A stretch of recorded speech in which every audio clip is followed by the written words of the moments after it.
اللہ الرحمن الرحیم الحمدللہ رب العالمین والصلاة والسلام علی سید الانبیاء والمرسلین وعلی آلہ وصحبہ اجمعین۔ انتہائی محترم بزرگوں، بھائیوں اور خصوصاً نوجوان دوستوں، السلام علیکم ورحمۃ اللہ وبرکاتہ۔ آج کا میرا موضوع وہ موٹیویشنل سپیکرز کے حوالے سے ہے، اور میں کچھ اس پر اپنا اختلافی نقطہ نظر آپ کے سامنے رکھنا چاہتا ہوں۔ ایک دور ایسا تھا کہ ایسے لٹریچر کی بھرمار ہوا کرتی تھی جس میں کہا جاتا تھا کہ کامیابی کے اصول، کچھ لوگ کہتے تھے کہ کامیابی کے 10 اصول، کوئی کہتا تھا کامیابی کے 20 اصول، کامیاب زندگی گزارنے کے سنہری اصول، اور اس طرح کی بہت ساری کتابیں وہ ترجمہ ہو کر بھی ہمارے لٹریچر میں آئیں، اور اس اردو میں بھی بہت سارے لوگوں نے لکھی اوریجنلی، اور ان کتابوں کا بہت چرچا ہوا کرتا تھا، ہاتھوں ہاتھ بکتی تھیں، اور نوجوان خاص طور پر اس سے بہت متاثر ہوتے تھے، اس لیے کہ ہر ایک نوجوان کا ایک خواب ہوتا ہے، وہ کامیاب زندگی گزارنا چاہتا ہے، زندگی کے ثمرات سمیٹنا چاہتا ہے، اور اس طرح کی بہت ساری چیزیں وہ پھر اپنانے کی کوشش کرتے تھے۔ آج کل کے دور میں اس نے ایک نیا روپ اختیار کر لیا ہے، اور وہ موٹیویشنل سپیکرز ہیں۔ یہ پروفیشنل حضرات ہوتے ہیں اور مختلف کالجز میں، یونیورسٹیز میں جا کر تقاریر کرتے ہیں، نوجوانوں کو سامنے بٹھاتے ہیں، اور ان کے سامنے زندگی کے کامیاب اصول بیان کرنے کی کوشش کرتے ہیں، اور کچھ سکسیس سٹوریز ان کے سامنے رکھنے کی کوشش کرتے ہیں۔ یہ حضرات تو گھنٹہ ڈیڑھ گھنٹہ بول کر چلے جاتے ہیں، اپنے دام کھڑے کر لیتے ہیں، اپنی فیس وصول کر لیتے ہیں، لیکن نوجوانوں کو ایک عجیب ہیجانی اور نفسیاتی کیفیت میں چھوڑ جاتے ہیں۔ نوجوانوں کو ایک سراب دکھا دیتے ہیں،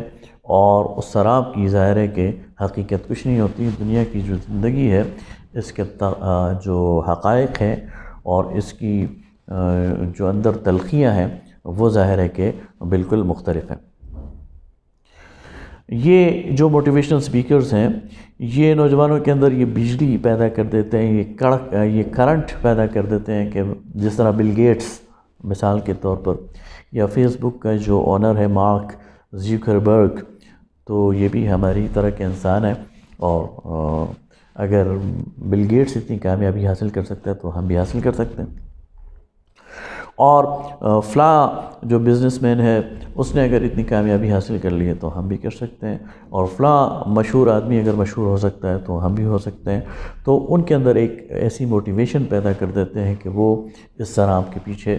دوڑنا شروع کر دیتے ہیں۔ سب سے پہلی بات تو یہ ہے کہ یہ جو حضرات ہیں، یہ لوگوں کے اندر کامیابی کا ایک ادھورا تصور پیدا کرنے کی کوشش کرتے ہیں۔ یہ دنیا کی زندگی کو چند چیزوں کے گرد گھمانے کی کوشش کرتے ہیں۔ ان کے خیال میں شہرت کسی کو حاصل ہو جائے، لوگ ریکگنائز کرنا شروع کر دیں، ان کے خیال میں دولت حاصل ہو جائے اور انسان اپنی مرضی سے خرچ کر سکے، یا قوت اور اقتدار حاصل ہو جائے، تو شاید یہ کامیابی ہے۔ لیکن دنیا کی یہ زندگی، یہ اس سے بہت بلند اور بالا ہے،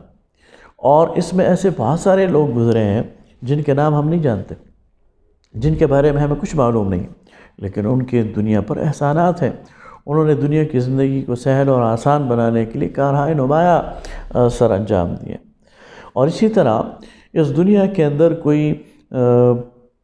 کام کرتا ہے، دنیا کی اصلاح کے لیے کام کرتا ہے، دنیا کی تعمیر اور ترقی کے لیے کام کرتا ہے، اور وہ اس دنیا سے چلا جاتا ہے، تو اور وہ ایمان والا بھی ہوتا ہے، اپنے رب پر یقین رکھنے والا بھی ہوتا ہے، تو اس کے لیے اللہ تعالیٰ نے اخروی کامیابی کا ایک بہت بڑا تصور رکھا ہے، اور ایک بہت بڑا ایک اس کے لیے چام ہے۔ تو یہ لوگ اس دنیا کے ایک کی کامیابی کا ایک ادھورا تصور دے کر نوجوانوں کو اس کی طرف لگاتے ہیں، جبکہ اس دنیا کے اندر وہ لوگ کامیاب ہوئے ہیں، اور دونوں حالتوں میں کامیاب ہوئے ہیں، اس دنیا کے حوالے سے بھی کامیاب ہوئے ہیں اور آخرت کے حوالے سے بھی کامیاب ہوئے ہیں، جنہوں نے دنیا کی زندگی سے بے غرض ہو کر کام کیا ہے، جس کے بارے میں اقبال نے کہا تھا کہ جس کا عمل ہے بے غرض، اس کی جزا کچھ اور ہے، حور و خیام سے گزر بادہ و جام سے گزر۔ کہ اگر تم نے دنیا کی زندگی کے اندر کچھ اچیو کرنا ہے تو پھر یہ خیال دل سے نکال دو کہ تمہیں آخرت میں حور ملے گی یا آخرت میں بہت بڑے خیمے ملیں گے اور جنتیں ملیں گی، اور یہ خیال بھی دل سے نکال لو کہ اس دنیا میں بھی تمہیں کچھ ملے گا، اس دنیا میں بھی تمہاری ریکگنیشن ہوگی۔ بے غرض ہو کر اپنے مقصد کو سامنے رکھ کر اس کے لیے قربانی دو اور کام کرو، تو پھر تمہیں جو اجر ملنا ہے وہ مل جائے گا، اور تمہاری زندگی یہ نفع بخش ہو جائے گی، اور اس کا ایک جو مقصد ہے وہ پورا ہو جائے گا۔ یہ جو موٹیویشنل سپیکرز حضرات ہیں، یہ نوجوانوں کو بعض وقت غلط راستے پہ بھی لگاتے ہیں، ان کے سامنے غلط سکسیس سٹوری رکھ دیتے ہیں اور بہت فخر سے کہتے ہیں کہ یہ میں نے کیا۔ مثلا ایک خاص ایکسپیرینسڈ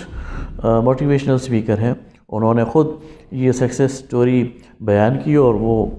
کلپ موجود ہے کہ انہوں نے کہا کہ ان کی ملاقات ایک نوجوان سے ہوئی۔ وہ نوجوان 3 پیس سوٹ میں ملبوس تھا،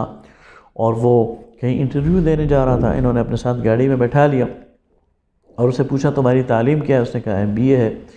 کہا کیا کرتے ہو؟ کہا جی بے روزگار ہوں اور نوکری ڈھونڈ رہا ہوں اور ہر جگہ جاتا ہوں لیکن کہیں بھی نوکری نہیں مل رہی۔ اسی دوران انہوں نے جب گاڑی ایک اشارے پہ روکی تو ان کی نظر ایک چھلی والے پہ پڑی، اور وہ چھلیاں بیچ رہا تھا۔ تو ان صاحب نے، ان موٹیویشنل سپیکر صاحب نے چھلی والے کو بلایا، اسے چھلیاں لیں، 10 روپے کی 2 چھلیاں لے لیں، اور اس سے پوچھا بھائی تم دن میں کتنی چھلیاں بیچ دیتے ہو؟ تو اس نے کچھ تعداد بتائی کہ 100 یا 200 بیچتا ہوں۔ تو یہ چلتے رہے، اور اس نوجوان سے کہتے ہیں دیکھو یہ جو چھلیوں والا ہے اس کا حساب لگاؤ۔ تو جب انہوں نے حساب لگایا تو وہ دن میں کوئی 3-4 ہزار روپے کما رہا تھا۔ تو یہ صاحب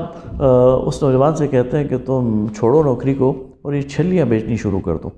اور ذرا اچھے طریقے سے بیچو۔ تم اسی طرح سوٹ میں باہر نکلو، اچھا سا سٹال لگاؤ، تم یہ 10 روپے کی جو چھلی ہے 15 کی اور 20 کی بیچو گے تمہیں زیادہ منافع ہوگا۔ اس نوجوان کو یہ بات پسند آئی، اس نے چھلیاں بیچنی شروع کر دیں، اور بعد میں انہیں ملا اور کہا کہ جی میں تو بہت کامیاب ہوں۔ اب آپ دیکھیں اس ایک سکسیس سٹوری میں اس صاحب نے 2 بڑی غلطیاں کی۔ پہلی غلطی تو یہ کی ہے کہ ایک نوجوان جس نے 16 سال تعلیم حاصل کی ہے، اس تعلیم کے نتیجے میں اس کے شعور کا ایک درجہ ڈیولپ ہوا ہے، اس تعلیم کے نتیجے میں اس کا ایک ویژن وہ بنا ہے، اسے آپ نے لا کے کھڑا کر دیا ہے بالکل 0 پوائنٹ پر،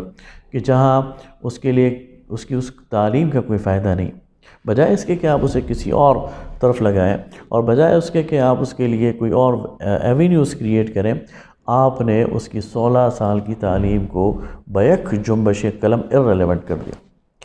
دوسری طرف آپ نے بہت بڑی زیادتی کی اس ایک ان پڑھ کے ساتھ،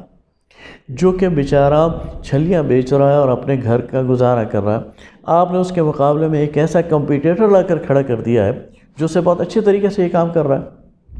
اور ظاہر ہے کہ ایک جگہ ایک طرف وہ سوٹڈ بوٹڈ لڑکا کھڑا ہوگا جو اچھی طرح لوگوں سے بات کرے گا، اور دوسری طرف وہ ان پڑھ کھڑا ہوگا تو لوگ اس پڑھے لکھے سے چھلیاں لیں گے۔ تو آپ نے اس شخص کے روزگار کو بھی تباہ کر دیا ہے اور اس کی معاش پہ بھی لات مار دی۔ تو گویا جسے آپ اپنی سکسیس سٹوری سمجھ رہے ہیں، آپ نے 2 نوجوانوں کو تباہ کر دیا اور ان کو ان کے غلط راستے پہ لگا دیا۔ لہٰذا یہ اس لیے ہے کہ ہم نے وہ اسکیم سمجھی نہیں ہے جو اللہ رب العالمین نے اس دنیا کے لیے دی ہے۔ اللہ رب العالمین نے یہ جو فرق مراتب پیدا کیا ہے، کسی کو ذہنی صلاحیت دی ہے، کسی کو جسمانی صلاحیت دی ہے، کسی کو یہ صلاحیت دی ہے کہ وہ پڑھ لکھ سکے، کسی کو یہ صلاحیت دی ہے کہ وہ محنت مزدوری کر سکے، کسی کو یہ صلاحیت دی ہے کہ وہ واریر بن سکے، جنگجو بن سکے، کسی کو یہ صلاحیت دی ہے کہ وہ تاجر بن سکے۔ تو ہر شخص کو اللہ تعالیٰ نے ایک مختلف صلاحیت کے ساتھ اس دنیا میں پیدا کیا ہے۔ اب اگر ایک شخص جو اچھا جنگجو بن سکتا ہے، اچھا کمانڈو بن سکتا ہے، اچھا فوجی بن سکتا ہے، آپ اسے وہاں سے اٹھا کر تاجر بنا دیں، اور ایک شخص جو اچھا تاجر بن سکتا ہے، آپ اسے وہاں سے اٹھا کر ایک مزدور بنا دیں، اور ایک شخص جو اچھا مزدور بن سکتا ہے، آپ اسے کسی اور جگہ بٹھا دیں، تو آپ اس دنیا کے نظام کو تلپٹ کر دیں گے۔ اللہ رب العالمین نے سورہ زخرف میں اس بات کو واضح بیان کیا کہ نحن قسمنا بینہم معیشتہم فی الحیاۃ الدنیا ورفعنا بعضهم فوق بعض درجات لیتخذ بعضهم بعضا سخریا ورحمت ربک خیر مما یجمعون۔ سورہ الزخرف کی آیت نمبر 36 ہے۔ فرمایا اس دنیا کی زندگی میں ہم نے سامان معیشت تقسیم کیا ہے، لوگوں کی صلاحیتوں کو تقسیم کیا ہے، لہٰذا ان میں سے بعض کو بعض پر فضیلت دی ہے تاکہ وہ ایک دوسرے سے کام لے سکیں۔ اگر دنیا میں سارے لوگ ایک ہی صلاحیت کے ہو جائیں تو پھر یہ مختلف شعبے کیسے قائم ہوں گے، ایک دوسرے کے یہ کام کیسے آئیں گے، دنیا کا نظام کیسے چلے گا؟ اس لیے قدرت نے اس دنیا کو ایسا نہیں بنایا کہ سب لوگ ایک ہی چھڑی سے ان کو ہانکا جائے اور ایک ہی منزل کا ان کو مسافر بنا دیا جائے۔ لہٰذا اس دنیا کے اندر جو یہ ویرائٹی ہے، اور کسی نے مزدوری کرنی ہے اس کے لیے مزدوری کے کھلے مواقع ہونے چاہیے، کسی نے تجارت کرنی ہے اس کے لیے تجارت کے کھلے مواقع ہونے چاہیے۔ کل پرزوں کی ضرورت ہوتی ہے، ہائرارکی کی ضرورت ہوتی ہے، سول بیوروکریسی کی ضرورت ہوتی ہے، فوج کی ضرورت ہوتی ہے، معاشرے کو ڈاکٹرز کی ضرورت ہوتی ہے، انجینئرز کی ضرورت ہوتی ہے، ٹیکنوکریٹس کی ضرورت ہوتی ہے۔ لہٰذا معاشرے میں ایک توازن اسی صورت میں بنتا ہے کہ جب یہ سارے شعبے ان کو فل کیا جائے اور اس میں لوگ اپنا اپنا کام کر سکیں۔ آپ سب کو انٹرپرینور بنانا شروع کر دیں، سب کو کہیں اپنا کام کرو، تو دنیا کا نظام یہ نہیں چل سکتا اور یہ توازن بگڑ جائے گا اور اس کے نتیجے میں عدم استحکام آئے گا۔ سب سے بڑی بات جو یہ موٹیویشنل سپیکرز کرتے ہیں وہ یہ کرتے ہیں کہ یہ اس سب پر ریلیجن کا اور مذہب کا تڑکا لگاتے ہیں، اور عموماً لوگوں کو بتاتے ہیں کہ دین کی تعلیمات بھی یہ ہیں کہ ان لیس للانسان الا ما سعی،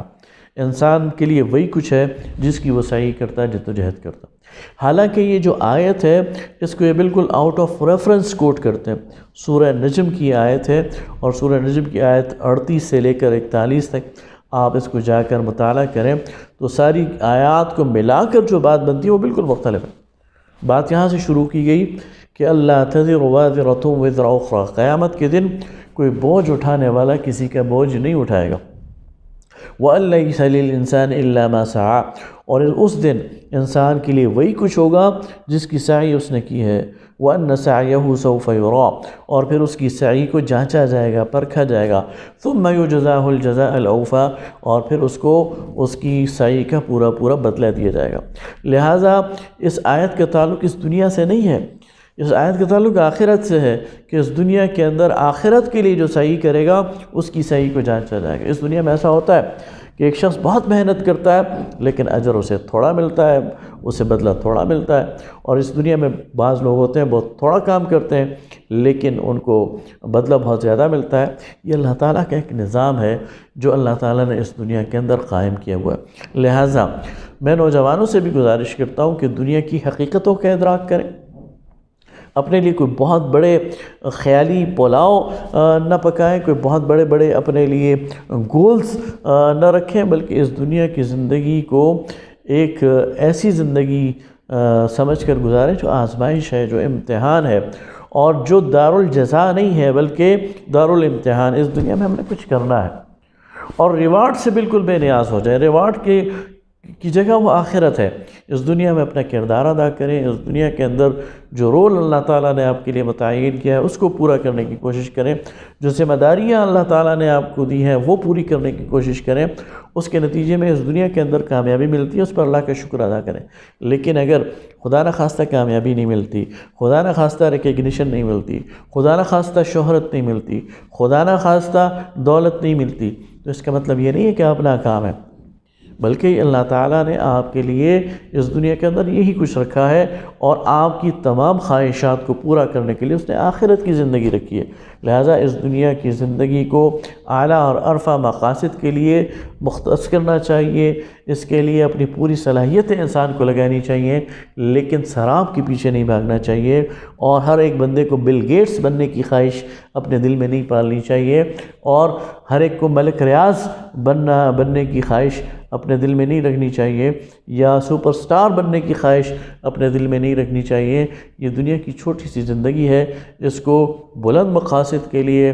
صرف کریں، اس کے اندر اپنے رب کی رضا کے لیے جد و جہد کریں، اس کے اندر اپنے فرائض کو پورا کرنے کی کوشش کریں، اور جو تھوڑا یا بہت رزق اللہ نے دیا ہے